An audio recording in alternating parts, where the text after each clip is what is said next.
बुलाया है, इससे पहले भी बुलाया था। मामला गंभीर है और आरोप भी गंभीर लगाए जा रहे हैं। देखिए, दिल्ली में शानदार स्कूल बने, शानदार पढ़ाई हुई, दिल्ली में शिक्षा में बहुत शानदार काम हुआ, ये सारा देश जानता है। लेकिन भारतीय जनता पार्टी राजनीति से प्रेरित होकर अपनी एजेंसियों का दुरुपयोग करके इसमें एफआईआर करवाती है। और फिर आज मुझे एसीबी ने बुलाया है, मैं सारी बातें रखूंगा एसीबी के सामने। लेकिन मैं यही कहना चाहता हूं कि पूरी तरह से राजनीति से प्रेरित मामला है। भारतीय जनता पार्टी ने सारी एजेंसियों का दुरुपयोग करके पिछले 10 साल में हमारे एक एक नेता की पूरी जिंदगी खंगाल डाली, लेकिन इनको मिला कुछ नहीं है। केवल और केवल फर्जी एफआईआर करते हैं और फर्जी एफआईआर में फिर केस चलता रहता है। होना इसमें भी यही है, कहीं कुछ निकलेगा नहीं। इस केस के बारे में एक चीज़ और मैं आप सबके संज्ञान में लाना चाहता हूँ कि मनोज तिवारी जी ने, जो भारतीय जनता पार्टी के सांसद हैं, उन्होंने मेरे ऊपर ये आरोप लगाया था। और जब मैंने उनके ऊपर मानहानि का मुकदमा किया तो वो जमानत लेके अभी जमानत में बचे हुए हैं।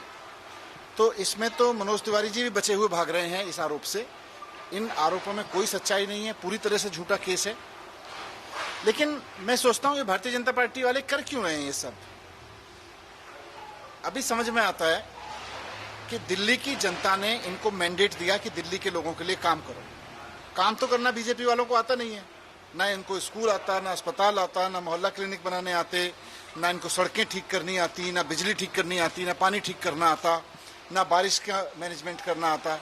अब देखो, पिछले एक बारिश में पूरी दिल्ली का बुरा हाल हो गया है। चारों तरफ दिल्ली बेहाल हो गई है, सड़क टूटी पड़ी है, पावर कट लग रहे हैं पूरी दिल्ली में, प्राइवेट स्कूल वालों ने लूट मचा रखी है। इवन बीजेपी के कट्टर समर्थक भी रो रहे हैं कि उनको भी प्राइवेट स्कूल वाले लूट रहे हैं। वैसे में भारतीय जनता पार्टी जनता का ध्यान भटकाने के लिए कि इनसे काम तो हो नहीं रहा, इस तरह के फर्जी केस करते हैं, एफआईआर खेलते हैं। निकलेगा कभी कुछ नहीं, क्योंकि पहले भी कुछ नहीं निकला था। फर्जी केस करते हैं तो निकलेगा इसमें भी कुछ नहीं।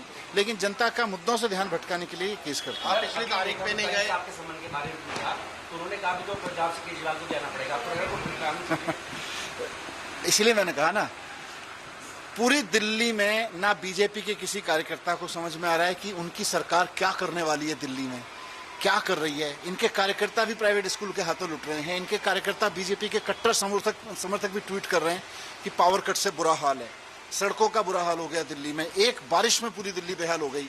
और ये केजरीवाल को गाली देने में बिजी हैं, ये एफआईआर कराने में बिजी हैं। तो इनको कुछ आता दाता तो है नहीं, केवल एफआईआर, केवल फर्जी एफआईआर करनी आती है। पिछले संबंध में आप नहीं गए, आरोप ये लग रहा है कि आपके बहुत छिपा रहे हैं आप, इसलिए नहीं गए।